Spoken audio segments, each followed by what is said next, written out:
All right, so we're at 4:30.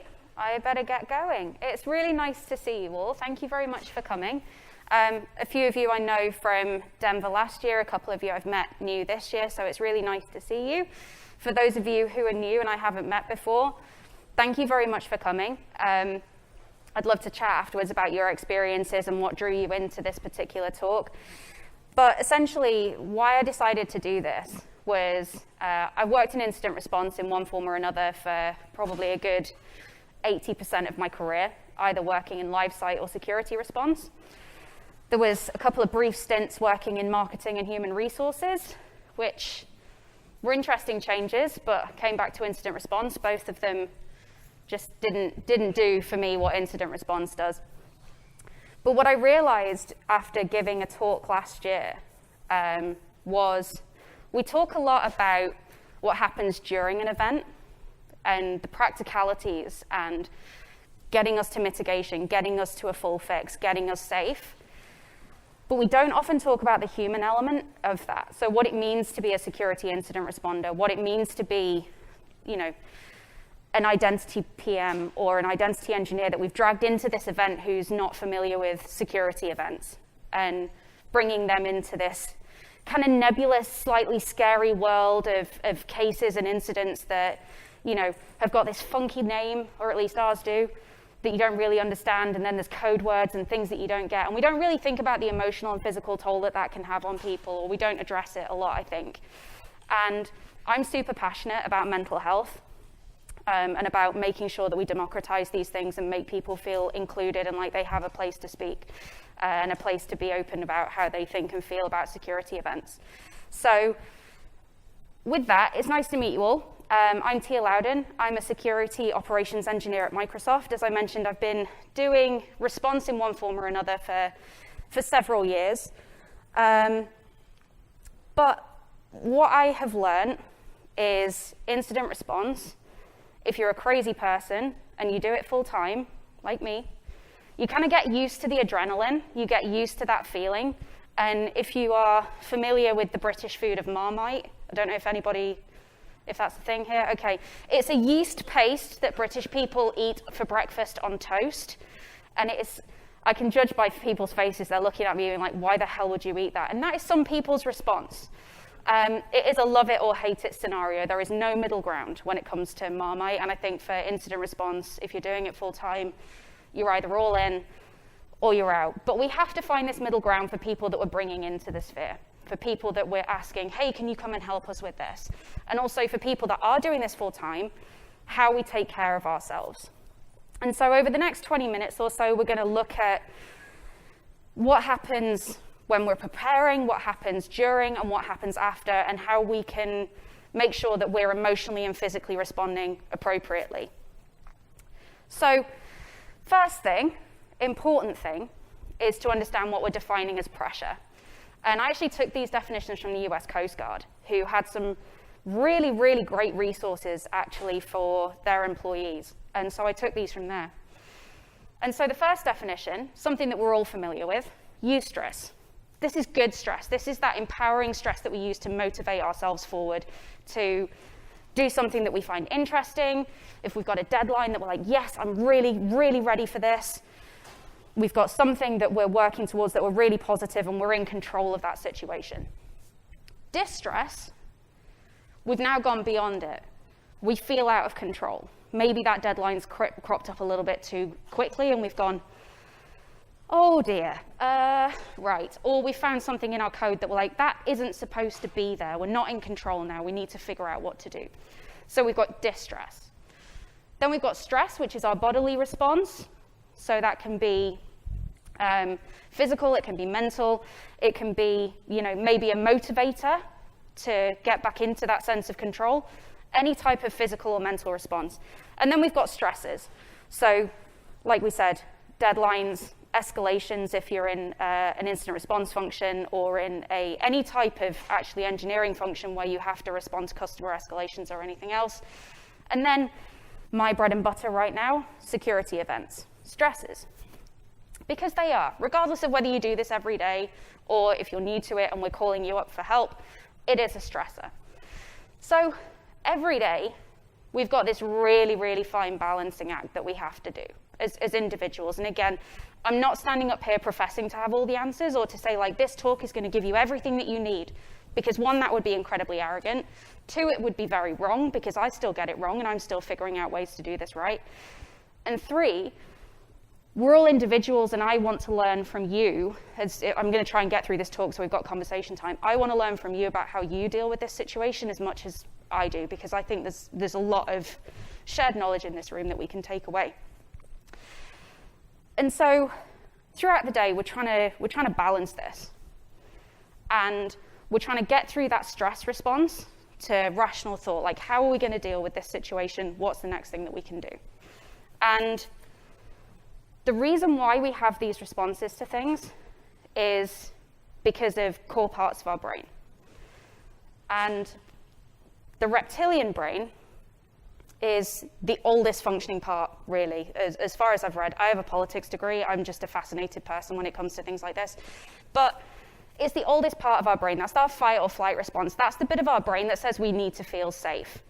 And so what we're trying to do is push through that and get the neocortex, the rational thinking part of our brain, to take over.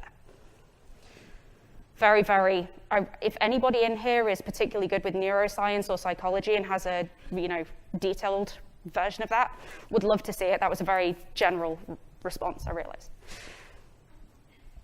But in order to do that, in order to allow the neocortex to take over and move away from that fear and flight or flight response, we have to try and find ways to limit it and to make us feel safe. And we do this in two ways, usually. And that is through creating a secure and safe environment where we feel empowered, we feel supported, we have ways that we can move forward with what we need to do, and creating positive habits as well. So we're going to start by, I broke this down into two areas. I'm going to start with the environmental side of things first. And as security, as identity professionals, again, we've heard today from several talks, we're all one and the same. It doesn't matter whether I do this every day and, you help build some flipping amazing products that, mean that I don't respond to things as much or whatever it is. We are all one and the same. And so from an organizational standpoint, when we're building this environment and creating those habits to make people feel safe and secure when they're responding to security events, regular engaging security training and up-to-date information is key. And the reason why I've put engaging here is this is something that I take particularly seriously, and I try to produce security training that is not serious, dry, unengaging, and I try and create scenarios that people remember. Most recently, I did this using children's cartoon characters. And I'm not going to say which cartoon character because you can build your own stories in your head. I think that's far more fun. But I did this using children's cartoon characters and basically episodes from children's cartoon TV shows to tell these stories. And each individual playbook, each individual type of case that we might escalate to a PM, an engineer, whomever we needed to engage, was its own little episode of the cartoon character. And the response was actually fascinating because I had people reach out to me going, oh my God, I can tell my kids what I do for a living. Unintended consequence, but I'm really pleased. Like you can finally describe it. I had people reach out to me and saying, I actually listened to your training. Thank you. Really appreciate that. I really hope you were listening before, but I'm glad the message has sunk in. So it really engaged people. I think the weirdest one was I actually had someone reach out to me on LinkedIn saying, hey, I loved the training that you delivered on security. And it was a very complimentary message, and I was very happy. But the fact that I received it on LinkedIn and not our internal system meant my brain went, oh God, do I now need to figure out, has this got on the internet or anything else? And I went and did some frantic searching, and the guy worked for the same company as me. So thank God, no security event. But just that fight or flight response was properly kicking in at that point. Preparedness drills. Another thing, we probably do this a lot for resiliency, or at least I sincerely hope that you do, but for security, it offers the same type of outcome, which is to make people aware of the things that they need to do in these events, to show people if there is a security issue within your product set, within your team, do you have everything that you need to be able to engage on it properly with your security folks? And also, it makes people like me, people like other security professionals, a lot less fearsome, because you're seeing us in a non-pressured environment, in a non-pressured context. So you become familiar with us. We're not, those people that are lurking in a dark corner and coming out when things go horribly wrong, or, turning around and going, oh, you don't want to speak to her, that means it's gone awful. If you're talking to Tia, then something's gone really badly for you. No, I'm a very nice person, I promise. But I'd rather not have to say that every time I introduce myself to someone and go, hi, I work in your security division. And they go, oh. Make it less scary. So on top of that, sort of following on from the preparedness drills, making sure what folks need to do, is create environments, and safe environments specifically, about sharing about these events if you have ended up in one. And this is essentially, for want of a better phrase, a security PIR forum. It's an opportunity for non-judgmental learning and growth for any type of event that we encounter. And once you've got past the phase of this being, particularly critical or sensitive, put it back into a preparedness drill, turn it into training, do something with it that shares that knowledge out. Create another children's cartoon character story that allows people to share in that learning and growth. And also, help teams understand the support resources available to them through the company. And this is two-factored, both from an environmental standpoint for, security and building that habit of okay, I know what I've got to do, but also from a personal standpoint as well, which we'll talk about the emotional side of things in a moment and the physical side of things. There's so many resources out there to learn about things, to do new work, to train up. But also, a lot of companies have a lot of mental health resources, employee assistance programs, things like that, that folks often don't realize exist. So really socialize that these programs are there if you have them. Because what we're trying to do, like I said, is we're trying to make sure that people feel comfortable, that they feel safe. So we're not saying the fact that this fear response is going to go completely away, but what we're saying is, you are ready for this. You understand you can drive past that initial fear, whatever physical format that takes, whether it's sweaty palms, wanting to run away, varies from person to person, someone going fluorescent pink on a call if they've left their camera on. You can help them calm down, and it's okay. And again, I work in security, and a lot of people look to me and to Alex to be the voices of calm. So we're used to this. So the more calm that we are, the more calm that they are, the more we can share everything and get to an end result a lot quicker. So if you are pulled into a security event, and I actually think that this actually makes a lot of sense regardless of whether it's a security event or life in general, I will be using this after this talk because I'm definitely going to overthink this, and then I'm going to question, if I got the message across or anything else like that. But anyway, during a response event, check in with yourself. And you can do this by just asking yourself a few key questions and telling yourself a few things that just reinforce exactly what everything has done. Your emotions are valid.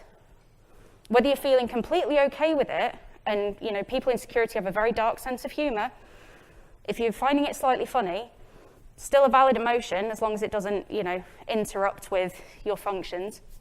And I've got a story about that later. But your emotions are valid. Regardless of how you're feeling, your emotions are valid, but you have to be able to find a way to move forward in that motion.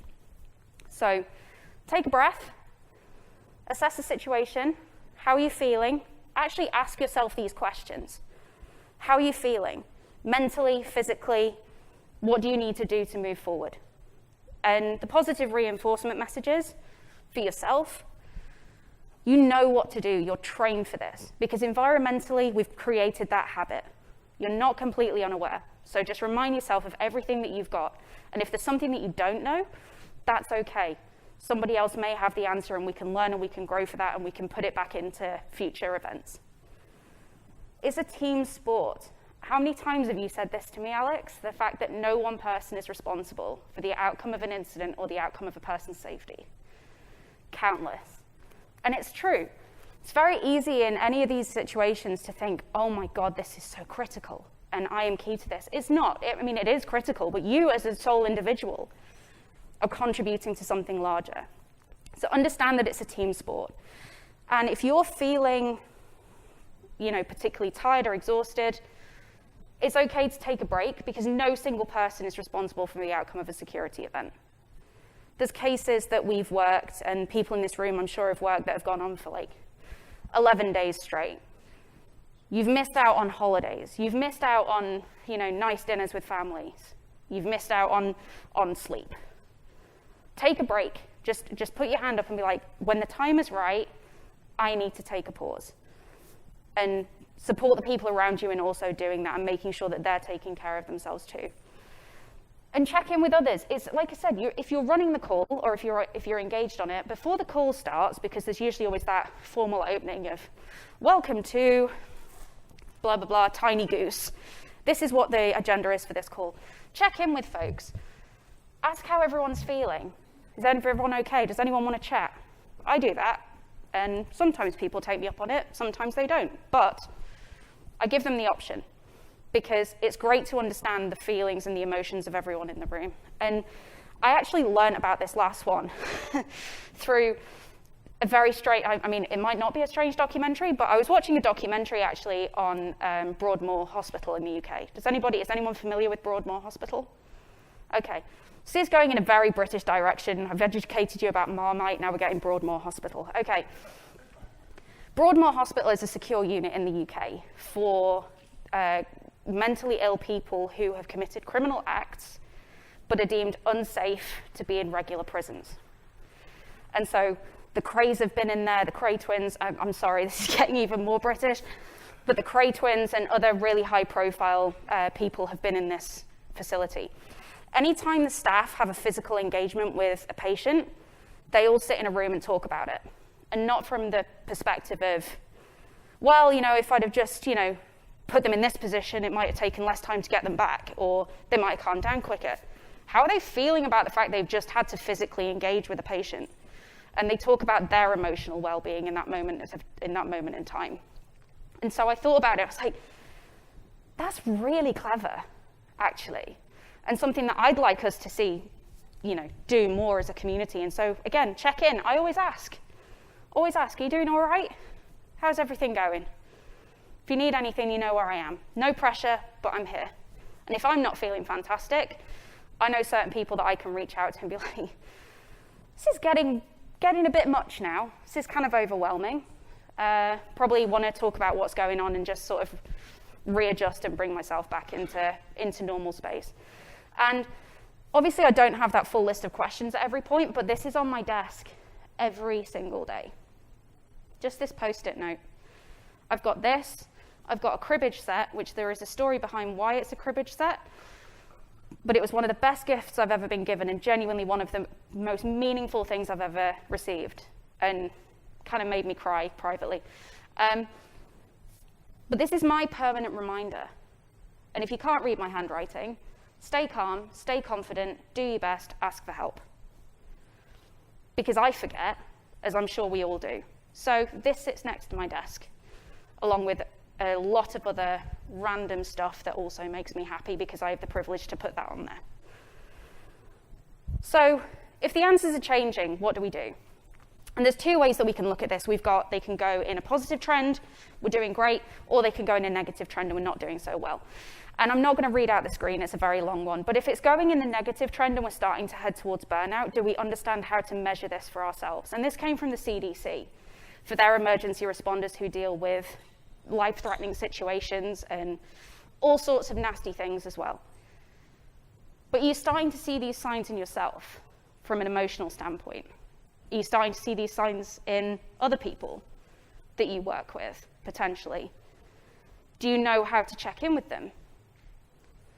Do you have an escalation point where you can say, hey, I really think we need to take a pause here?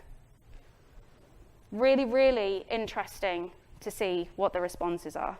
Because, again, I'm learning to see these in myself. Now, I've been working in incident response for a little while, but sometimes I still pull that cord a little bit too late because I'm like, I'm fine.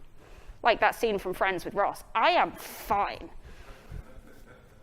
Probably a little bit less fine than I should be, but that's okay. At least I've realized it's just we've got to train that to become a little bit more early. And then the physical signs again. Can we spot these? The tiredness, generally pretty obvious when we're feeling exhausted. But the other side of things as well, are we starting to figure out how to see this in ourselves or in others, and something to be mindful of? But what can we do?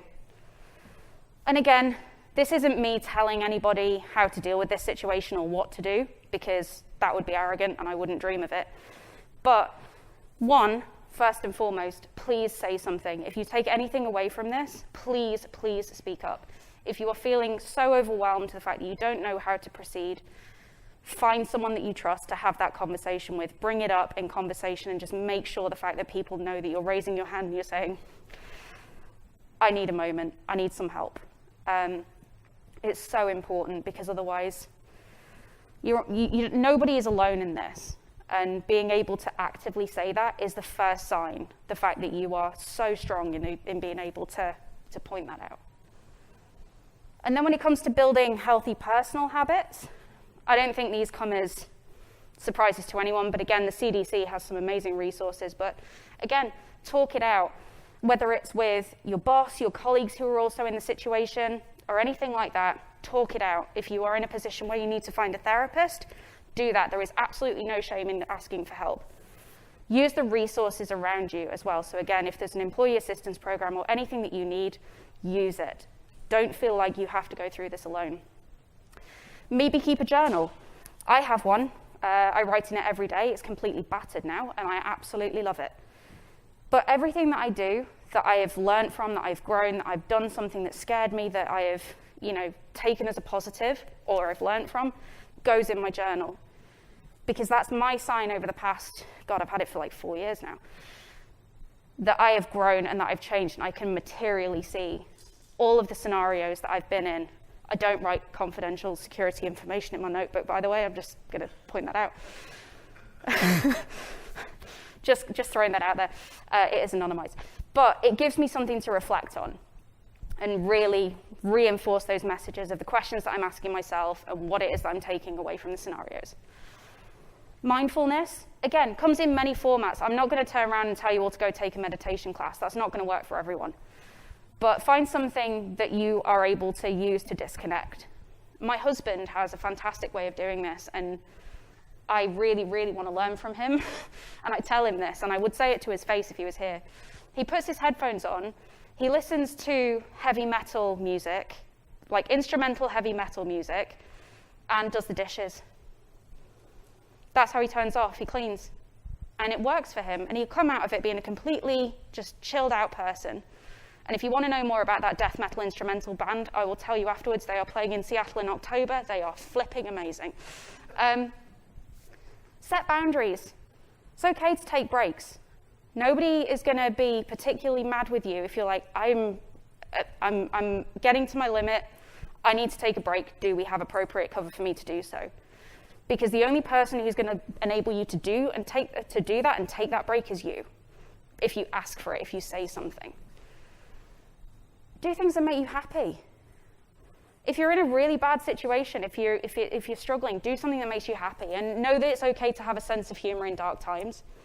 If you've attended any of our previous talks, we have a very dark sense of humor and make lots of jokes and puns about ducks, and puns in general. But at the end of every call that I'm running, I always say to people, anybody have any thoughts, questions, concerns, bad jokes? And we do actually get bad jokes on those calls, and it just lightens up the situation because people just realize that it's an end to the situation, they can walk away. And also, if you've got a virtual background, turn it on, have a bit of fun. I have asparagus spears because people think I'm a crazy asparagus lady, because at one point there was an individual in the UK who thought she could tell the future using asparagus. And I thought, what a fascinating concept to try and figure out the future of security events by chucking asparagus on the floor. So I shared this, and now I have asparagus with me every time I'm on call. And it's actually got to a point where I actually also have asparagus in my fridge. And I don't know how that happened. I've never actually tried it. But maybe I should. The art of asparamancy might be the future. But it makes people smile, and it takes away from the seriousness of the situation that people can have a bit of a laugh and be like, really? So just know it's okay to have a sense of humor. It's okay to lighten the mood. But just remember, it doesn't have to be scary. Security doesn't have to be scary. You're not alone. And just take care of yourself and take care of those around you. Those are the core messages that I would ask that people take back to their worlds. But thank you very much.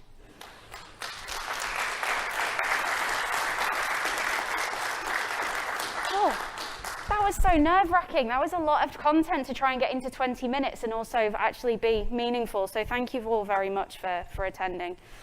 If anybody has any questions or things that they'd like to share, very open to it if we have time. I'm not sure if we're over. Yes? Something I wanted to ask Alex also when we were talking about identity and security operations center.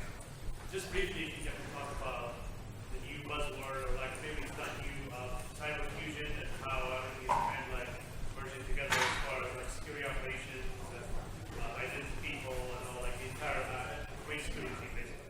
Yeah, so the question was about cyber fusion.